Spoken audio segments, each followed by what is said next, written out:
Howdy, folks. Welcome to another day in the Milky Way. Boy, do we got a show for you tonight again. And tonight we're going to be talking about Franz Bardon.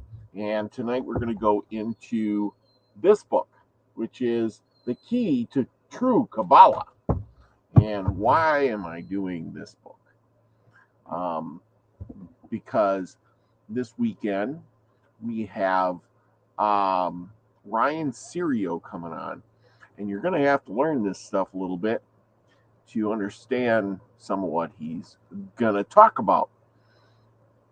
So am I. So I'm going to dig deep into this book and do my homework. And I'm taking you along for the ride because I think it's going to be helpful if you listen to these short podcasts, broadcasts, or whatever you want to call them, to learn about this stuff. Now, remember, here's Franz Bardon. I'm going to do a little share, but anyway, this is the guy we're talking about, Franz Bardon. He wrote a bunch of books. We went through some of them, the magic book, and now we got the Kabbalah book. So we're going to go through some of these. He talked about, we had that, we're going to go through that sometime too. But, here we go. Your chakras and things like that. So hang with me, boys and girls, and we are going to take a trip and do a little reading. We're going to find out what's going on with Franz Bardon and the Kabbalah. And so you don't have to look at my ugly mug. We're going to share again. But so much. Now, I don't have a whole lot of pictures because the Kabbalah isn't really represented in pictures. But it is represented in letters and tones and things like that. Now, here we go. The Kabbalah is the science of letters, of language, and the word. Not, however, the language of intellectual, but your mind. The universal language. The term Kabbalah is of Hebrew origin. The various religious systems have different terms for this science. Thus, for instance, in India and Tibet, the science of the word is called Tantra. And again, in other religious systems, they speak of formulas and so on. So take it as a formula. A combination of stuff. That's what a formula is. You mix things together and then you make something. This is him speaking, Franz Bardon. In his present work, he retains the term Kabbalah. To speak Kabbalistically is to form words from letters. Words analogous to this or that idea, according to the universal laws. We'll have to go over those universal laws one of these days. Knowledge of the use of Kabbalistic language must be gained through the practice or practical experience. Kabbalah, therefore, is the universal language by which everything was created. It is the embodiment of one or several divine ideas. God created everything by means of the universal language of Kabbalah. John, the evangelist. Boy, am I confused about pronouncing words tonight, boys and girls. Evangelist. I cannot get that out of my mouth. But you know what I'm talking about. I'm the king of mispronunciation. My tongue just is always tongue-tied. Also refers to Kabbalah. And in the Bible, when he says, in the beginning was the Word, and the Word was with God, thereby John clearly expresses the truth that God made use of the Word in order to create out himself. Only he who is actually in the position to materialize the divinity within himself in accordance with the universal laws in such a way that he will speak out of himself as a deity may be regarded as a true Kabbalist. The practicing Kabbalist, therefore, is a nutrient genus, a God man capable of applying the universal laws in the same way as macrocosmic God. A lot of different gods there. Just like the magician who, through the incantations he receives, and the development that he endures upon the path of perfection, has realized the connection with his inner deity. That's right. You got to be in touch with yourself. You got to know a little bit about what you're doing. Let's go on. And can now act accordingly. So does the Kabbalist, as well as the only difference between the Kabbalist makes use of the divine word externally and as expression of his divine spirit. Every true magician who has control of the universal laws can become a Kabbalist by acquiring knowledge of the practical Kabbalah. The structures of Kabbalah cited in numerous books are quite suitable for the theorist who wants to get an idea of the lawfulness of the Kabbalah. But they are thoroughly insufficient as regards that practice which promises knowledge of the correct application of the power of the word. Thus it is clear that the perfect Kabbalist must be a person connected with God, a person who has realized God within himself. Notice he says God within himself, not the external God that, you get down at the church house there. God with himself, and who, being a God man, makes use of the universal language there, whereby wherever he utters immediately becomes a reality. To whatever sphere he directs his language, there shall his utterance be realized. In India, for instance, a person who immediately realizes every spoken word is called a vag.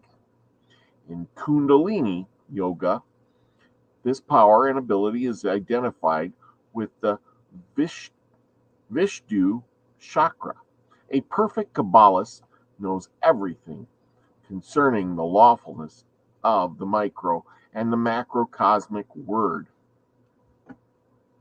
by which the law of creation through the word is to be understood, and he also knows what true harmony represents, since in his microcosmic language he is representing the deity. A true Kabbalist will never violate the laws of harmony.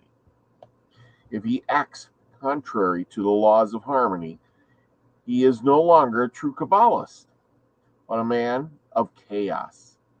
From the hermetic point of view, a Kabbalist or nutrigist is, in his own body, a representative of the microcosmic deity on our earth. However, he, as God's representative, speaks in the original language will occur where he has the same power as the Creator, as God. Wow. That is powerful, boys and girls. All right, look at that picture. That's kind of pretty cool. Letters, words, Hebrew letters. I just got a new book here. It's going to teach me how to speak Hebrew. Yes. And I just want to show you this. And we're going to be doing this book here soon. Let's check that out. We'll stop sharing for right now. Ooh, I got this new book. And barely even got it open. It's Learn to Read Hebrew in 6 weeks, boys and girls. Got this tape on it. Anyway, this is it. Learn to read Hebrew in 6 weeks. Look at that. Lesson 1. This is going to be so simple. We're going to learn how to do this. We'll be reading Hebrew. And look at that. I'm going to learn how to speak another language. You think I can do it? Well, maybe it'll help my pronunciation on a few things. Well, what do you say, people? I'm going to learn how to do that all so I can help you guys out, learn some of this Kabbalah stuff. That's right. Okay, let's get back to our stuff.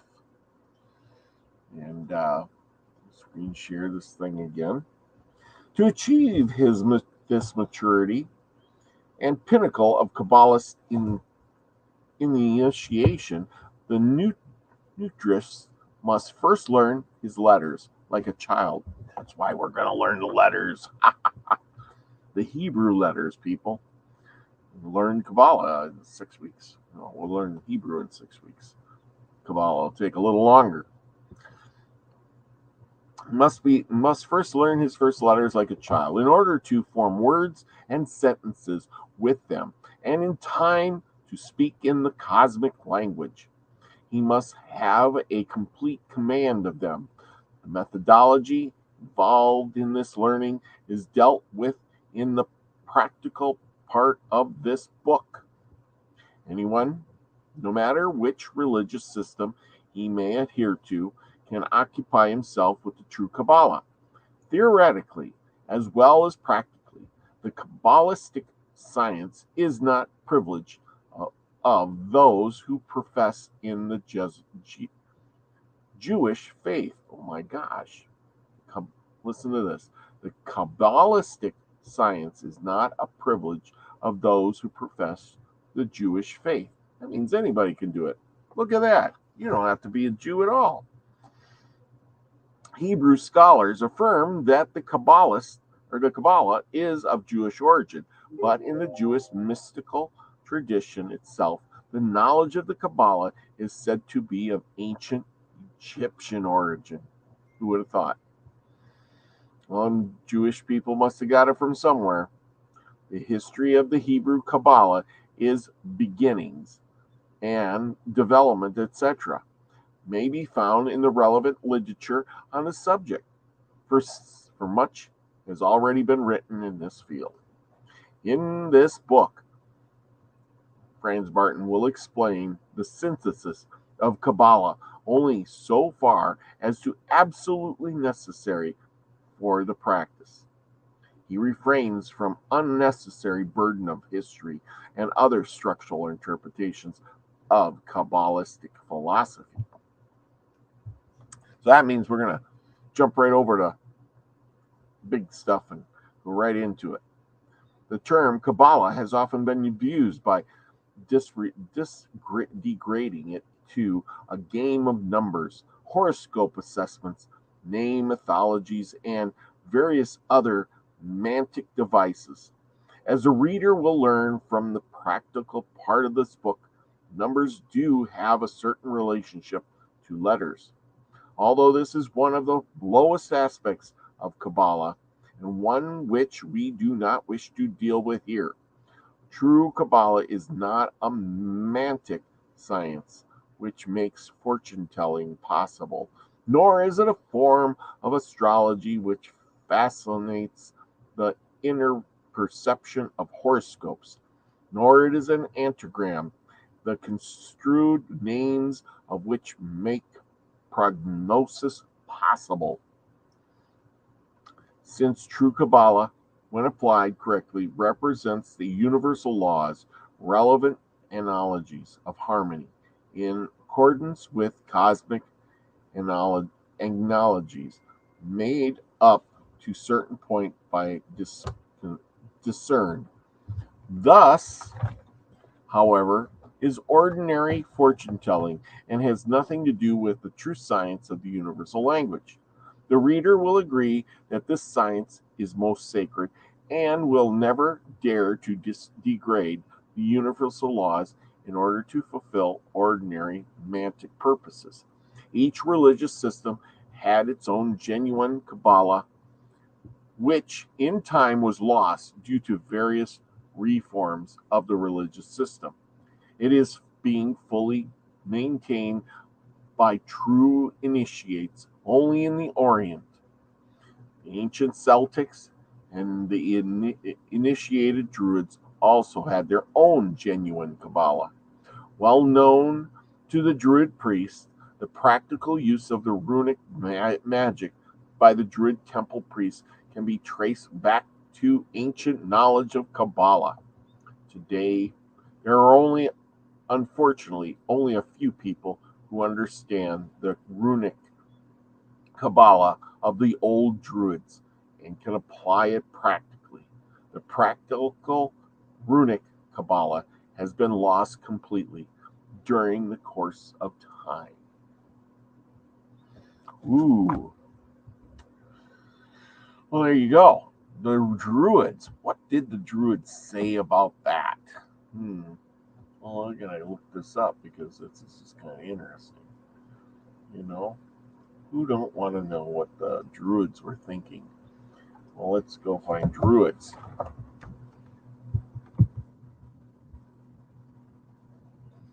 But anyway, Druids history in Britain. Druids in Britain. Druids history. We gotta know.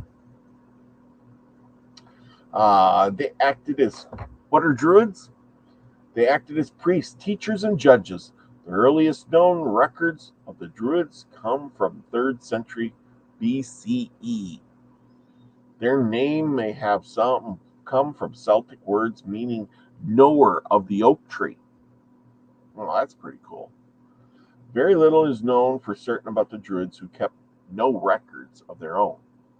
You know, see, that's the thing. These guys that have stuff, they just, let's see what it says here. Well, let's share this. No shame in sharing, right? There we go. Let's look this up. Druids occur in many mystical tales. In one, a Druid Frogel threatened to bring fire or rage of his enemies and prevent the men and their steeds from going to the toilet.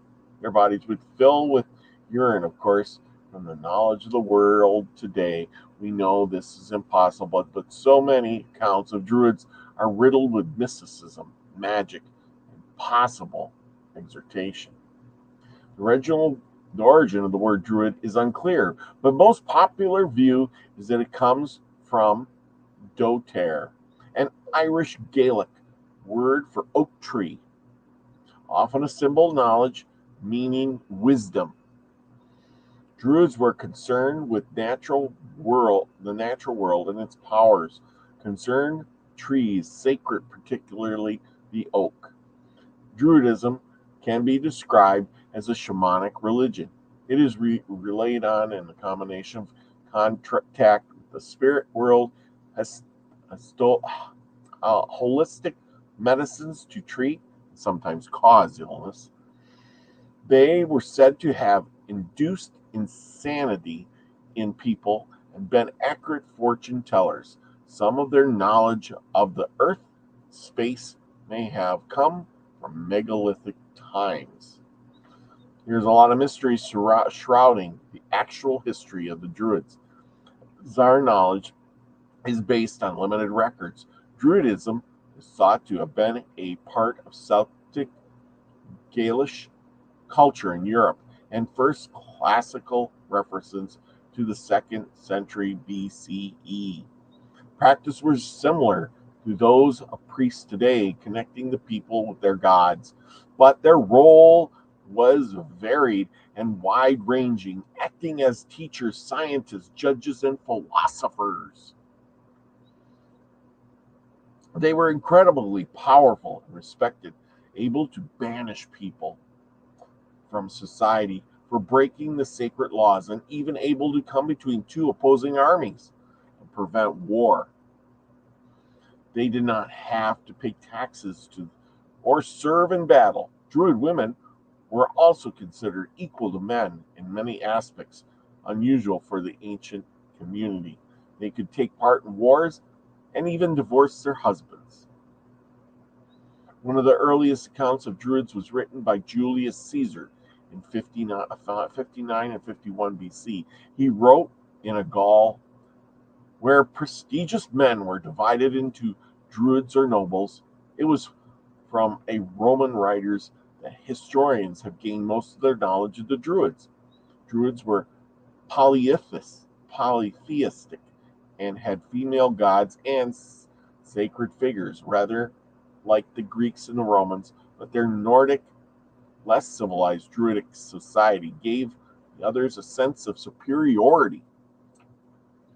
This rendered some of their accounts historically uncertain, as they may be attained and exaggerated examples of Druidic practices, and of their accounts historically uncertain, as they may be attained with exaggerated examples of Druidic practices. Druidic human sacrifice was recorded, but there is no definite evidence to support this. And it goes on and on. So, well, there you go. I ain't going to do this whole thing, so let's get back to where we were. So, we just had to get into the Druid thing a little bit. How about man as the Kabbalist? Let's go into this. In his first book, The Initiation into Hermetics, he divided a man into three regions: body, soul, and spirit. Also discussed the concept of the telepolar magnet. Upon meditation, it will be clear to the students that the mental body is connected to the astral body. And we can share that too. We'll do this one here, because I know you guys like to see things. Why not, right? You don't like to look at my ugly mug. Share screen. There we go. Oh, yeah. How about that? Upon meditation, it is clear to the student that the mental body is connected to the astral body by a mental matrix, and that the astral matrix keeps the mental and astral bodies together with the material body. It will also become clear that the physical body is kept alive by food, while the astral body is sustained by breathing. We had a class on breathing here not too long ago. Anyway, the mental matrix links sense perception to the material and astral bodies. The aspiring Kabbalist must understand that these concepts thoroughly, and if he seriously wishes to study the Kabbalah, must be able to gain a clear picture of these processes in his own body. The fundamental doctrine: the Kabbalist must acquire a deeper relationship with his own self, for these deeper relationships form the actual basis for the study of Kabbalah. The activities and the effects between the body, soul, and spirit come to pass automatically within every human being, whether or not he has been initiated into the secrets of hermetic science. For the Kabbalists, these activities and effects constitute the basics. He understands all the processes of therefore being able to arrange his life in accordance with the universal laws. Keep talking about universal laws. It's really important to know those universal laws. This knowledge distinguishes the initiate from the non-initiate, for the initiate, having been taught the exact meaning of the laws, knows how to make practical use of them, and is able to elaborate any disharmony in the body, soul, and spirit. Apart from this, the initiate, through his conscious attitude towards the universal laws, is capable of leading a proper life in accordance with these laws, and of proceeding along the path to perfection. Seen from this perspective, initiation is something unique. offering a special ideology, for the initiate looks upon the world with eyes quite different than those of anyone else. Because he is an initiate, the various twists of fate to which he will eventually be exposed cannot harm him to the extent of causing him severe suffering. One may easily understand this, considering what he has said above. From the Kabbalistic point of view, man is a perfect embodiment of the universe, for he has been created in the image of God.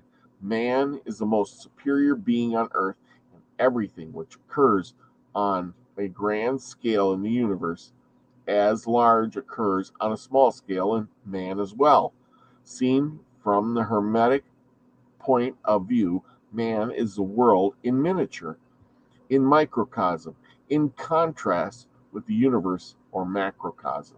A true Kabbalist, one who genuinely wants to do practical work within the scope of his universal laws, who wants to take part, an active part in the great work, absolutely must have, I'm going to leave you on a limb here, must have undergone magical development and must embody the true ideas in accordance with the universal laws. Whoever is content with mere theory will attain Kabbalistic knowledge and enrich the intellectual side of his spirit, but the other three fundamental principles of spirit will lag behind him. A theorist will never be able to grasp the essence of Kabbalah or Kabbalistic knowledge properly, and much less he will be able to evaluate anything with it. I'm going to stop right there. We'll pick up this on another day. But, well, there you go. I hope that was informative. We're going to get right back into that one of these times real soon here, probably the next day or so. So tune in then. We're going to have more from Franz Bardon and learn more about the Kabbalah and how you can use it to enrich your life. Besides that, this weekend we have Ryan Serio coming on, and you'll need to know a little bit about that too. Maybe you can wrap your head around it like me. I'm going to try to read this book thoroughly to learn more about the Kabbalah. Well, anyway, so I hope you learned something from all this. So remember, it's getting to be Christmas time. Go out, do something nice for somebody. Remember, we're supporting Doug Stack, and his information will be down below in the description. If you want to do something nice for him, send him some money to help him out. He's a hard-working guy. He's trying real hard, starting his own business, things like that. You can help whoever you want, though it doesn't matter. If nothing else, send Doug some good vibes. Send him a Christmas card and say, we're rooting for you, man. So with that, support whoever you want during the season. It's about giving. It's not about self. Remember, if you're doing okay, then you may have something to give. And if nothing else, you got to smile. You got your time. Maybe volunteer a little bit at, someplace. They're always looking for that. Go pick up some garbage along the side of the road. That's a good place to start. Nothing else, wave to somebody. Give them that big smile. Say something nice. Happy holidays. Merry Christmas, something. I don't care. People like that stuff. But I do. When somebody smiles at you, it just kind of warms your day. So remember, with that, go out, be the frequency you want to receive. That's what it's all about. 'Tis the season for that. Okay? Be that frequency, people. Love you all.